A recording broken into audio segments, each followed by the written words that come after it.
Big boss big boss big boss एक time था जब ये शो रियलिटी शो हुआ करता था, जहाँ पे लोगों के रियल फेस देखने को मिलते थे। इंसान की पर्सनालिटी, उसका नेचर, उसका बिहेवियर, उसका एटीट्यूड, उसका ईगो, सब कुछ रियल हुआ करता था। और पूरा रियल ना भी हो तो इनफैक्ट कंटेस्टेंट तो रियल होते थे। अब चाहे एडिटिंग के वक्त बिग बॉस के मेकर्स थोड़ा ऊपर नीचे कर भी दे, पर आज के टाइम पे बिग बॉस एक रियलिटी शो कम और बायस्ड एंड स्क्रिप्टेड शो ज्यादा बन गया है, जहाँ पे ऑडियंस की कम और बिग बॉस की मनमानी ज्यादा चलती है। जैसे मानो ये शो अब कंटेस्टेंट की रियलिटी नहीं बल्कि बिग बॉस के खुद की रियल पर्सनालिटी दिखाने का शो बन गया। इसमें कंटेस्टेंट नहीं बल्कि बिग बॉस खुद ही खेलते हैं। यार ऐसे गेम में चीटिंग होगी ना तो मैं नहीं खेलूंगा।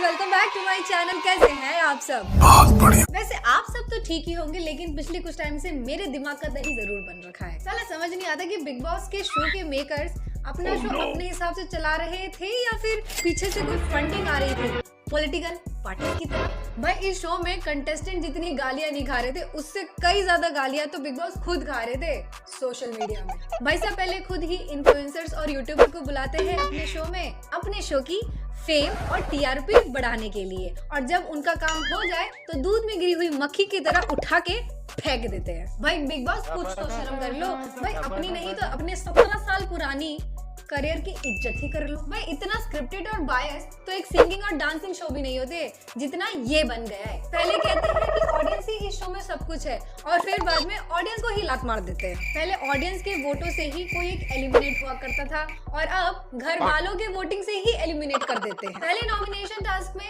हर कोई अपना नॉमिनेशन बताता था, पर अब किसी भी एक घर वाले से उनके फेवरेट घर वाले से पूरा का पूरा नॉमिनेशन कंडक्ट करवा देते हैं। भाई बिग बॉस इतना रंग तो गिरगिट भी नहीं बदलती जितने रंग आप बदलते हो, और वो भी सिचुएशन के हिसाब से अपना रंग बदलती है, पर आप कभी भी बदल देते हो, और वो भी खुलेआम। बात तो सही है। पहले बिग बॉस वाले अरमान मलिक को बुलाते हैं अपने शो में, वो भी उसकी दो बीवियों के साथ, ये सोचकर कि वो घर में आके कलेश करेंगे, और दोनों ने कलेश का के भी नहीं किया। तो big boss social media creator के पीछे पड़ गए। कभी किसी को हथकड़ी बांध देते थे तो कभी किसी के थप्पड़ मारने पर भी उसे छोड़ देते थे। यार ऐसे गेम में चीटिंग होगी ना तो मैं नहीं खेलूंगा। तेरी आदत अभी से ऐसी है, पहले ऐसी थी। मैंने उस वे में नहीं बोला था। तू तो बोलता ही नहीं है, तू तो बहुत दूध का दूल्हा है। आज मेरे घर वालों के लिए बोला, कल तेरे लिए बोलेगा। क्या बोला था तेरे कान में? कुछ इतना बता। तूने मेरे कान में गई थी, मुझे भाभी बहुत अच्छी लगती है। अच्छे लगते हैं। भाई हिपोक्रेसी की भी सीमा होती है। खुद के कानून खुद ही तोड़ते हो और कहते हो कि हम रियलिटी शो है। घर में 100 से ज्यादा कैमरा है, हर एक कैमरा में रिकॉर्डिंग होती है और सारी विजुअल हाई डेफिनेशन में दिखती है, पर इनके फेवरेट्स की गलती वो इन्हें नहीं देखती। अगर इनकी फेवरेट्स ने कभी कुछ गलती कर दी तो इन्हें दिखना और सुनना बंद हो जाता है, जैसे साई केतन के टाइम पे हुई थी। आवाज मत कर मेरे सामने। मैं आवाज ऊंची नहीं कर रहा हूँ। हाँ साफ बक मत। चुप करवानी भी आवे फिर हम ज्यादा बक मत। अबे चुप है। अरे चुप। चल निकल। क्या बोला? हाँ क्या बोला? क्या है? बिग बॉस के घर में ये दिखता नहीं है, पर फिर भी बिग बॉस के आशीर्वाद से ये टॉप 5 में पहुंच गया। जिनकी बदौलत बिग बॉस का शो चला पूरे 30-35 दिन, उन्हीं को बिग बॉस ने एलिमिनेट कर दिया। पब्लिक के वोटिंग से नहीं, अपनी मन मर्जी से। जो बंदे टॉप 5 में डिजर्व करते थे उनको बिग बॉस ने पहले ही निकाल दिया, और जिनका इस घर में कोई अस्तित्व ही नहीं है उनको फाइनल में पहुंचा दिया। अच्छा। सना मकबूल, जिसने पूरे सीजन एक दूसरे की चुगली और बस यहाँ से वहाँ घूमती रही। रणवीर शौर्य, जिनके मुद्दे कभी 2 अंडों के आगे बढ़ ही नहीं पाए। नहीं, जिसको खाना, हगना और सोने के अलावा और कुछ आता ही नहीं। ये बंदा बैठे बैठे भी सोता है और आंखें खोलकर भी। कृतिका मलिक, जितने रंग बिग बॉस ने नहीं बदले उससे ज्यादा कपड़े तो इन मोहतरमा ने बदले हैं। सारा दिन गुड्डू गुड्डू करना और गुड्डू के लिए चाय बनाना, बस यही काम था। साई केतन राव, इसके बारे में मेरे पास कुछ नहीं बोलने को, क्योंकि बिग बॉस के कैमरे जिसको नहीं देख पाए उसको हम ऑडियंस कहां से देखती।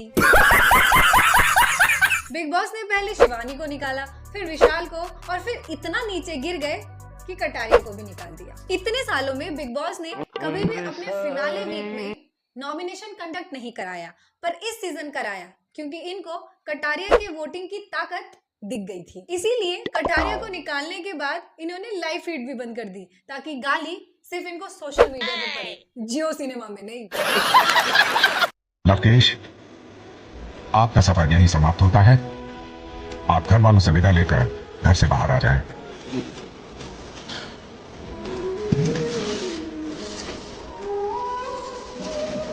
इनकी नजर में विनर वो नहीं जो इनके शो को टीआरपी दे रहा है या फिर शो में मुद्दे रख रहा है, बल्कि इन लोगों के लिए विनर तो वो है जिसको हक के ढंग से फ्लश करना भी नहीं। इनफैक्ट इसके दोस्त मुनावर ने भी आके इसकी ले ली, ये बोलकर कि नेजी तू नेजी दा बा नहीं बल्कि नेजी दबा है, तो भाई फ्लश तो दबा ले।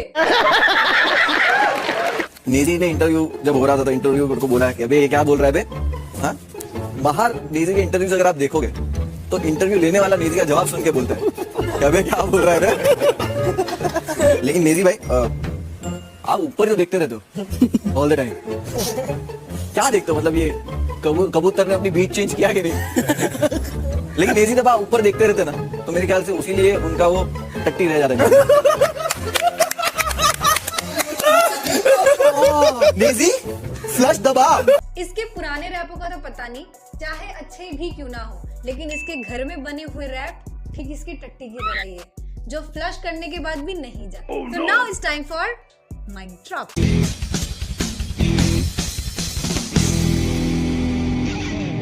ये बिग बॉस का सीजन उतना ही बॉस था जितना साई केतन का टॉप 5 में प्रेजेंस।